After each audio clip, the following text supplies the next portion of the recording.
Assalamualaikum warahmatullahi wabarakatuh. Halo friends, apa kabar semua? Pasti dalam keadaan baik saja ya kalian semua. Mister tidak lupa untuk selalu mengingatkan 3M ya. Oh, sekarang justru berubah menjadi 4M. Yang pertama adalah memakai masker, yang kedua menjaga jarak, yang ketiga jangan lupa mencuci tangan. Nah, yang keempat itu adalah menghindari keramaian. Nah, untuk minggu lalu PKN sudah belajar tentang hak dan kewajiban kita sebagai warga negara. Nah, untuk hari ini kita akan belajar tentang dampak kewajiban sebagai warga negara. Di sini dampaknya ketika kita tidak menjalankan kewajiban kita sebagai warga negara dan kewajiban kita tidak jalankan sebagai warga negara. Apa saja dampaknya? Nah, kita sebelum kita mulai, Mister seperti biasa akan memutarkan video. Kita simak terlebih dahulu ya sebelum kita memulai pelajaran. Come on, check it out.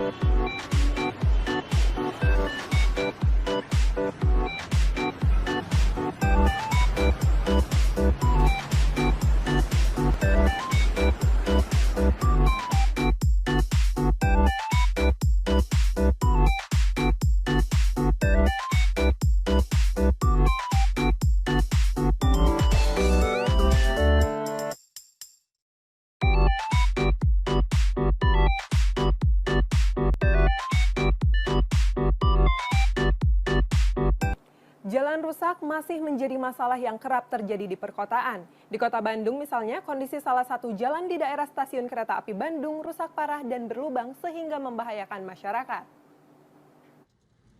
Seperti inilah kondisi jalan stasiun barat kota Bandung.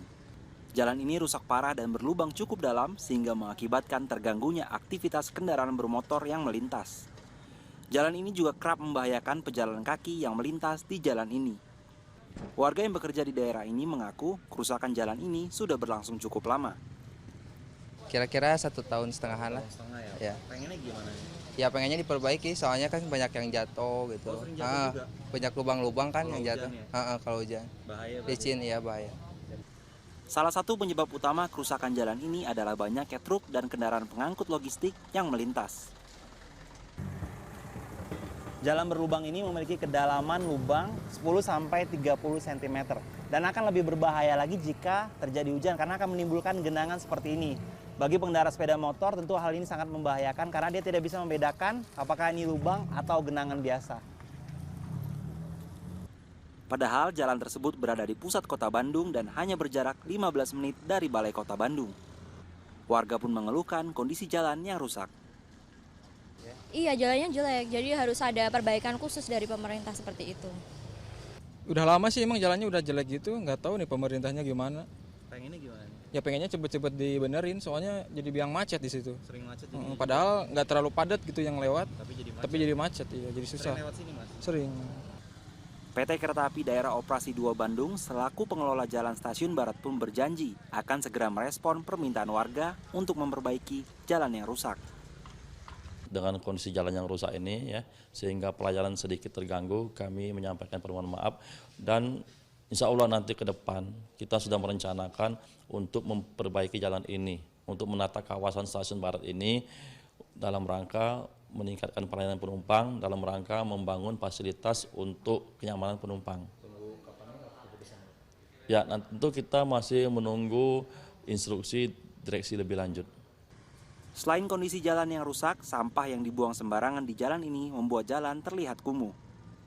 Franky Wijaya, Bandung. Untuk minggu ini kita akan belajar tentang dampak pelaksanaan tanggung jawab sebagai warga. Kemarin kita juga belajar tanggung jawab kita, tanggung jawab dan hak kita sebagai warga negara.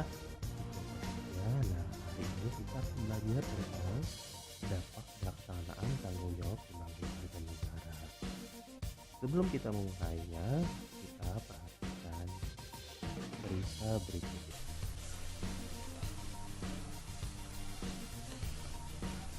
Perhatikan cerita di bawah ini.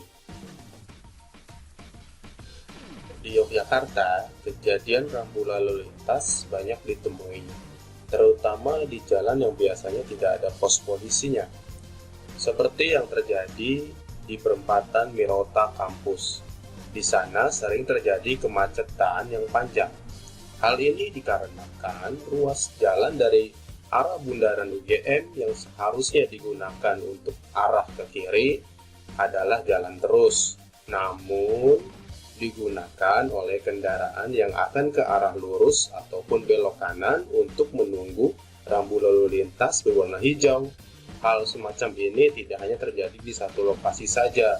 Jika kita berjalan ke arah timur dari bangunan UGM, maka di perempatan pom bensin Sagan juga akan terjadi hal yang sama dan lebih parah. Dari cerita tersebut, hak-hak apa saja ya yang didapatkan oleh pejalan kaki dan juga pengguna jalan raya? Kemudian, ketika kita tidak melaksanakan kewajiban, hak apa saja yang kita tidak dapatkan? Kira-kira apa saja ya, friends? Bisakah kalian memberikan pendapat kalian kepada Mrs. and Mr.? Nah, friends, di sini ada dampak positif dan juga dampak negatif. Dampak positif itu ketika kita sudah melakukan tanggung jawab kita sebagai warga negara, itu apa saja dampaknya. Lalu dampak negatif itu ketika kita tidak melaksanakan kewajiban kita, dampaknya apa saja ya. Nah, dampak positif yang pertama adalah pembangunan infrastruktur umum seperti sekolah, rumah sakit, dan juga lain-lain berjalan dengan lancar. Jadi ketika kita membayar misalkan pajak dan melaksanakan tanggung jawab kita dengan baik, pembangunan infrastruktur seperti sekolah dan lain-lain itu akan berjalan lancar. Namun ketika kita tidak membayarkannya, pembangunan infrastruktur tidak berjalan dengan lancar, akan banyak jalan rusak di berbagai daerah. Selanjutnya, dampak positif berikutnya rasa aman ketika berada di jalan raya, baik sebagai pejalan kaki maupun sebagai pengendara. Nah, dampak negatifnya, jika tidak ada kesadaran dalam melaksanakan peraturan, maka akan terjadi kemacetan di mana-mana. Itu adalah dampak positif.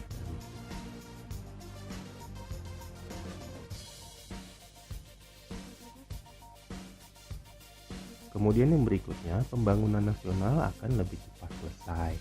Dampak negatifnya, pembangunan tidak akan terjadi. Jadi ketika di bidang misalkan tidak melakukan korupsi, itu kita pembangunan nasional akan lebih cepat selesai. Tapi ketika orang-orang melakukan korupsi, ya, itu pembangunan pasti tidak akan terjadi.